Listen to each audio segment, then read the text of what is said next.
While I am in the world, I am the light for the world.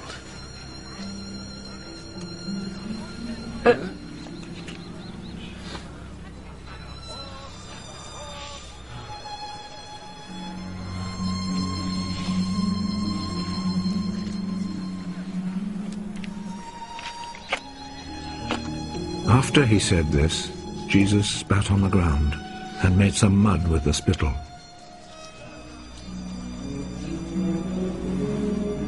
He rubbed the mud on the man's eyes.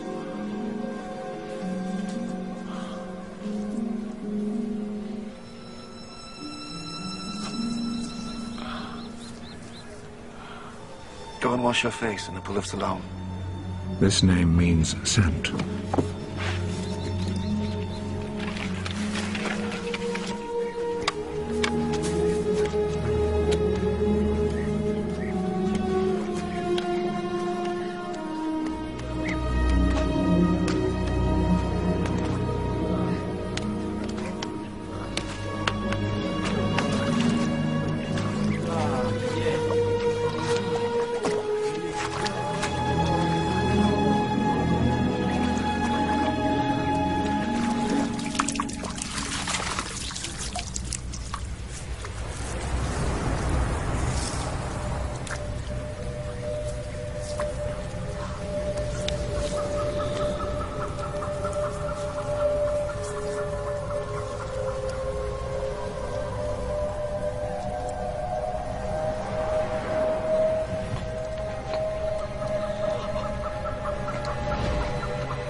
So the man went, washed his face, and came back, seeing.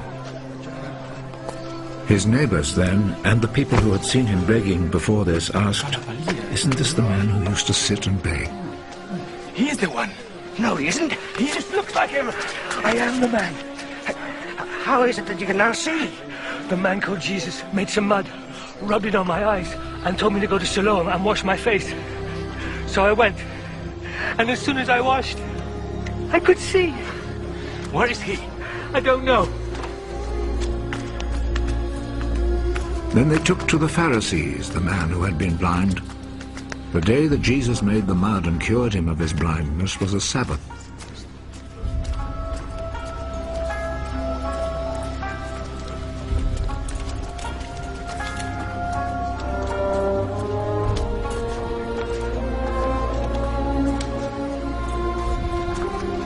The Pharisees then asked the man again how he had received his sight. He put some mud on my eyes. I washed my face, and now I can see. The man who did this cannot be from God, for he does not obey the Sabbath law. How could a man who is a sinner perform such miracles as these? And there was division among them. You say he cured you of your blindness. Well, what do you say about him? He is a prophet. The Jewish authorities, however, were not willing to believe that he had been blind and could now see, until they called his parents. Is this your son? You say that he was born blind. How is it then that he can now see? We know that he is our son, and we know that he was born blind. But we don't know how it is that he is now able to see, nor do we know who cured him of his blindness. Ask him. He is old enough and he can answer for himself. His parents said this because they were afraid of the Jewish authorities, who had already agreed that anyone who said he believed that Jesus was the Messiah would be expelled from the synagogue. That is why his parents said, "He is old enough, ask him." A second time, they called back the man who had been born blind. Promise before God that you will tell the truth. We know that this man who cured you is a sinner. I do not know if he is a sinner or not. One thing I do know. I was blind, and now I see.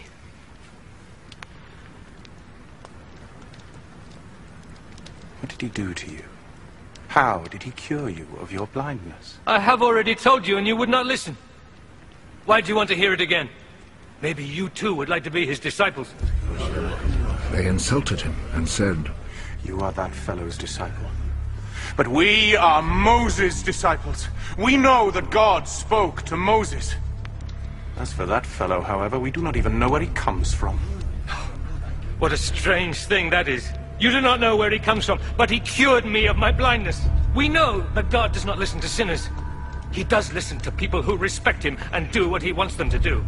Since the beginning of the world, nobody has ever heard of anyone giving sight to a person born blind. Unless this man came from God, he would not be able to do a thing!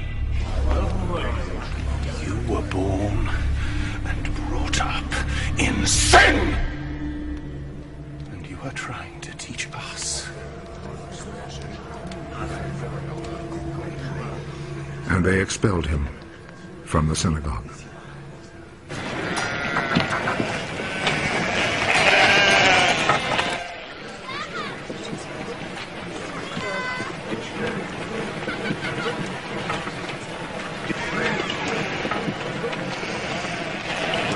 When Jesus heard what had happened, he found the man. Do you believe in the Son of Man? Tell me who he is, sir, so that I can believe in him. You have already seen him. And he is the one who is talking with you now.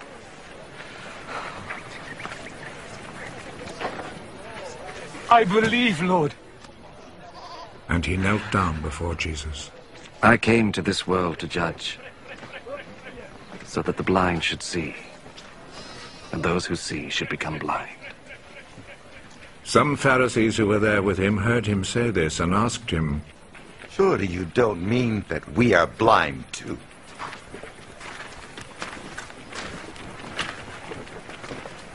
If you were blind, then you would not be guilty. But since you claim that you can see, this means that you are still guilty. I am telling you the truth.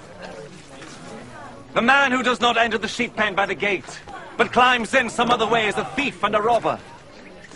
The man who goes in through the gate is the shepherd of the sheep. The gatekeeper opens the gate for him. The sheep hear his voice as he calls his own sheep by name, and he leads them out. When he has brought them out, he goes ahead of them, and the sheep follow him because they know his voice. They will not follow someone else. Instead, they will run away from such a person, because they do not know his voice. Jesus told them this parable, but they did not understand what he meant. So Jesus said again, I am telling you the truth. I am the gate for the sheep. All others who came before me are thieves and robbers, but the sheep did not listen to them. I am the gate. Those who come in by me will be saved. They will come in and go out and find pasture. The thief comes only in order to steal, kill, and destroy. I have come in order that you might have life. Life in all its fullness. I am the good shepherd who is willing to die for the sheep. When the hired man, who is not a shepherd and does not own the sheep, sees a wolf coming, he leaves the sheep and runs away. So the wolf snatches the sheep and scatters them. The hired man runs away because he is only a hired man and does not care about the sheep. I am the good shepherd. As the Father knows me, and I know the Father, in the same way I know my sheep, and they know me. And I am willing to die for them. There are other sheep which belong to me, that are not in this sheep pen. I must bring them too. They will listen to my voice, and they will become one flock with one shepherd. The Father loves me, because I am willing to give up my life in order that I may receive it back again. No one takes my life away from me. I give it up of my own free will. I have the right to give it up, and I have the right to take it back. This is what my Father has commanded me to do.